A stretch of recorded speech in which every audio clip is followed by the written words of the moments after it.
Hi again then guys, and welcome to episode 45 of Tour of Japan, the review series for the Super GT machines of GT300 and also of course GT500 classes that are currently featured on Gran Turismo.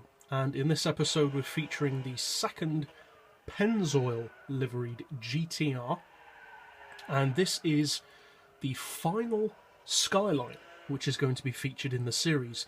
There is one more GT-R still to come, but that's of the R35 generation, whereas of course this is the R34. Now, as I said, there are two different Pennzoil liveried models. The main visual difference between the two that you can immediately notice is that this model, the Pennzoil Zexel GT-R, has a white back end, whereas the other Pennzoil is completely yellow. What about spec though? Are they essentially the same car, or are they genuinely different? Well, I'm happy to say they are genuinely different, and of the two, this is by far the superior model. Now, both cars cost the same, that's 750,000 credits, so like all of the Skylines, it's very well priced.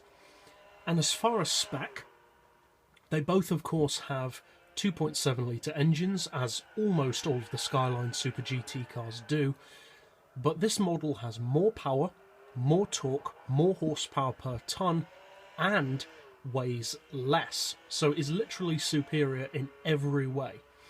And it also, not too surprisingly, has a higher PP.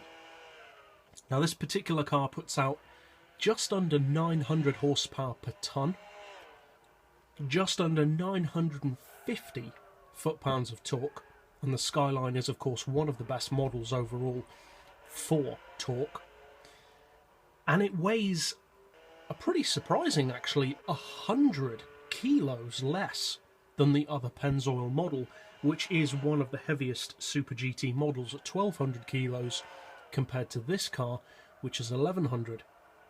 The PP on this particular model is 653, which is pretty good, and the horsepower per tonne is just over 800. So overall, how does this particular Skyline, of course, compare to the other Skylines?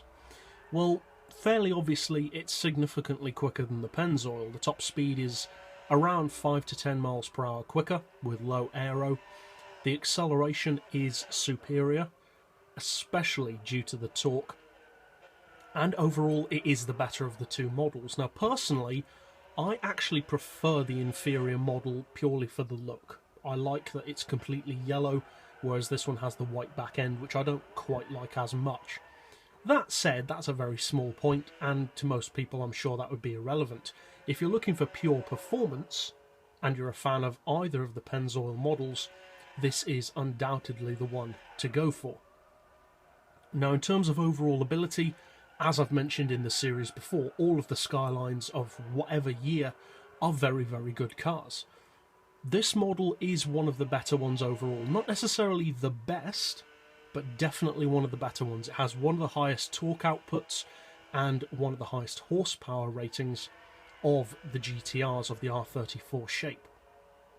The fact that, like all the other Skylines, it costs 750,000 just makes it even better, to be honest, because it's around 200 grand cheaper than most of the newer generation machines, such as the Lexus, the R35 GT-R, the NSXs, etc. And it's over 200,000 credits cheaper than the Honda HSV10.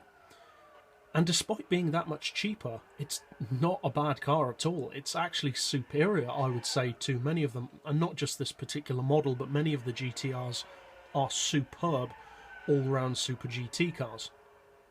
This model's probably not quite as iconic as the completely yellow model, but is still a pretty recognisable livery for a racing Skyline. Doesn't seem to be massively popular though, but that goes for the GT-R in general of this generation. Most people tend to go for the more obvious choice of the R35. Personally, I actually prefer the R34, because although the R35 is certainly a quicker machine, the R34, I just prefer the feel of the car. It feels more grounded, more like a touring car in its handling, whereas the R35s tend to feel more like GT1 or GT2 style Le Mans racing machines in their handling. So if you're into that, then you'll probably love the R35. It has that very low slung, very low centre of gravity handling, and it's pretty sharp, it's pretty focused, whereas the Skylines of this generation tend to be more smooth and controlled in their handling. As I said, more like a touring car, what you'd expect from the Mercedes CLK or the Audi TT or A4 touring car, that kind of handling. Personally, I prefer that. And around the track, this car is certainly capable of going up against even the R35, and in some cases, with the right driver on the right track, it certainly can beat it. All the Super GT cars in each class, or in each respective class, can come very near to each other in terms of lap times. So as I've mentioned before, there are quite a few, if not the majority of Super GT cars, which can win races, and this is certainly one of them. So that's it for this episode. I'll see you guys next time, and as always, thanks for watching.